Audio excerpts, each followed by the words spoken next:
World Health Organization miingon nga dili kinahanglang undangon sa mga inahan nga gisuspetsiyahang adunay Zika virus ang ilang pagpasuso sa ilang mga bata.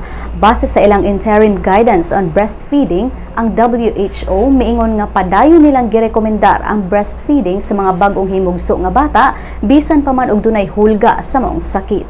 Sigon sa WHO nga wa sab daw sila'y natala nga mga reports nga mabalhin ang Zika virus pinaagi sa breastfeeding.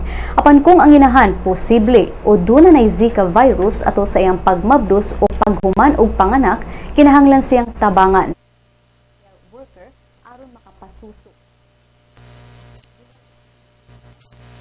pamilya sa mga bagong himugso nga dunay microcephaly, kinahanglang suportahan o tabangan aron makapasuso sa bata. Lakip niini ang pagtanyag og feeding support sa mga skilled breastfeeding counselors.